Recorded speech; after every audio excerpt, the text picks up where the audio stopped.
I'm Elizabeth Ciordia. My presentation today is about the case of reparations by T.A. Nehesi Coates. It's about slavery and the continuous discrimination of African Americans in the United States.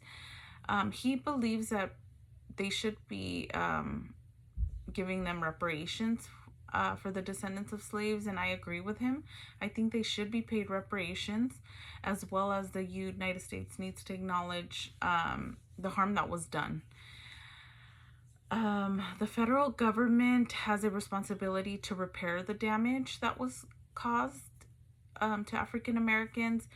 There was policies created that were working against African Americans, and then everybody was enforcing them, including our government. At first, they enslaved African Americans. They mistreated them, abused them, then started treating them like property. Donald W. Blight noted slaves were the single largest, by far, financial asset of property in the entire American economy. So that's just horrible that they were just treating them as property and not actual human beings. They were selling their family members. Imagine how horrible that would be. And just making money off another human being. Then after they were freed, there has been continuous discrimination even after slavery ended. There was a Jim Crow era with segregation, then discrimination with these housing policies. The government agencies were running these agencies that were basically taking advantage of people and targeting the African American community. The federal government should be held accountable because they refuse to confront what all these actions throughout history have cost Black Americans. There is a moral obligation. And then for the summary, Coates describes how African Americans were mistreated continuously. He starts with talking about Clyde Ross, a man that lived during the Jim Crow era in Mississippi. They were lynching Black people at that time to keep them from voting. Clyde Ross's family owned a house and some animals, but then they claimed that they owed $3,000 in back taxes, and some of them were illiterate. They had no way to contest. They had no lawyer, no form of protection from the law. So they just took their home and animals and left them with nothing. They had to have, Clyde joins the U.S. Army. He serves in our military. When he returns, he wants to buy a home. But when he comes home, there's nothing available for him, like any normal home mortgages or loans. So there was these predatory agencies that were making these contract buying sales. So basically they would, Clyde paid a down payment for his house. He wouldn't receive the deed until the house was paid in entirety. But if you missed a payment, they could just take your down payment and whatever you've paid thus far and just leave you with nothing. And they targeted Black people because they knew that they had no other way to buy a home, so they would fall into these contract buying mortgages. And they targeted African Americans also by cutting them out of the home mortgage market. There was no financing available for them.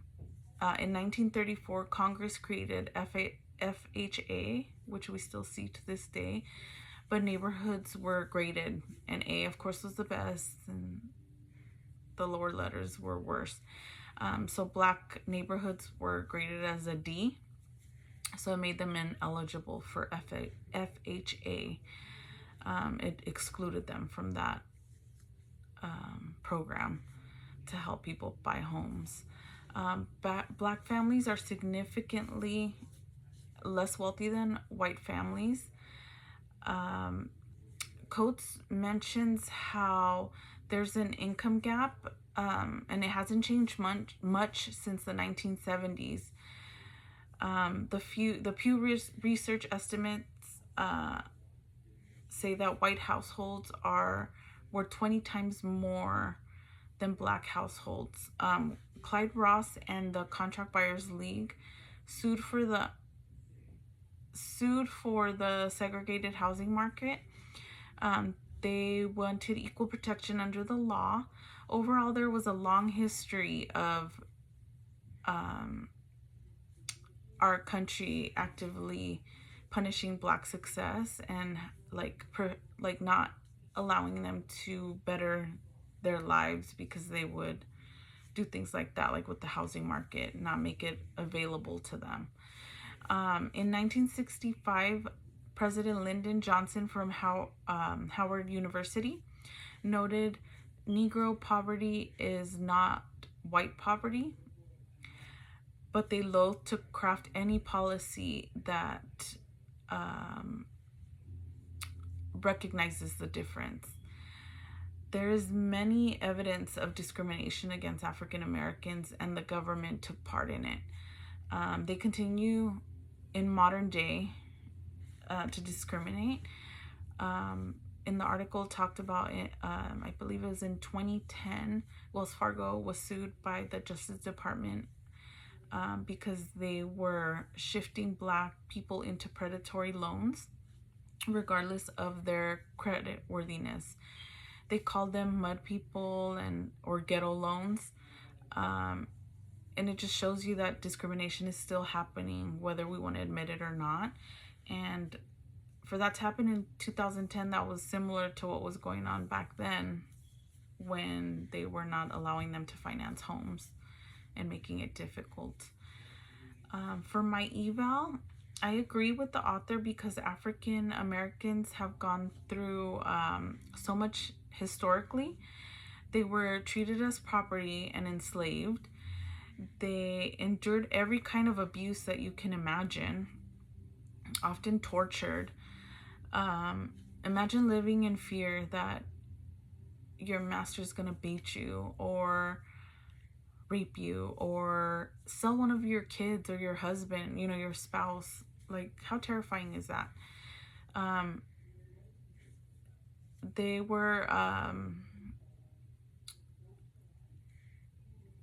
They were worked to the bone, and this discrimination continued even after slavery was over. Then there was a new set of challenges. There was segregation, voter suppression, lynchings. There was freedom, but zero equality. The government backed the behavior, and they need to be held accountable. The federal government has an obligation to repair this damage. So they should pay reparations and acknowledge this behavior. Our history set the tone for systemic racism and inequality, and it continues to this day. According to the Washington Post, the U.S. police kill black people 2.8 times more than white people. Home ownership remains lower for black families than white families, and is 2 times more likely to be denied a application for a loan for a mortgage loan. We see how racist people are in our modern day. For example, Charlie Kirk has stated some racist things. He did state that the Civil Rights Act of 1964 was a huge mistake, and he also called Martin Luther King awful. He also has said that black women don't have the brain processing power to otherwise be taken seriously. That's very offensive and hurtful, and that was just like a year or two ago that he said that. Recently, the Trump administration has ordered dismantling of slavery exhibits in Philadelphia. The White House didn't mention or acknowledge Juneteenth or celebrate it. They also removed Juneteenth and Martin Luther King Jr. Day from a list of free entrance to our national parks. And in conclusion, the federal government took part in these horrendous acts against African Americans. They need to acknowledge it to be able to just move forward and repair this damage that it caused. The descendants of slaves should receive reparations. I believe we are seeing so much racism and discrimination to this day, and it all started way back then.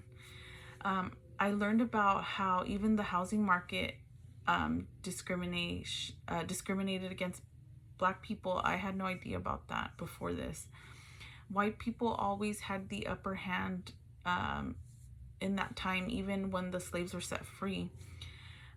They were free but faced many new challenges. And it's sad that Clyde Ross, a veteran of our U.S. military, couldn't even get a loan for a humble home, a little home, you know, just to own something after serving our country. Thank you.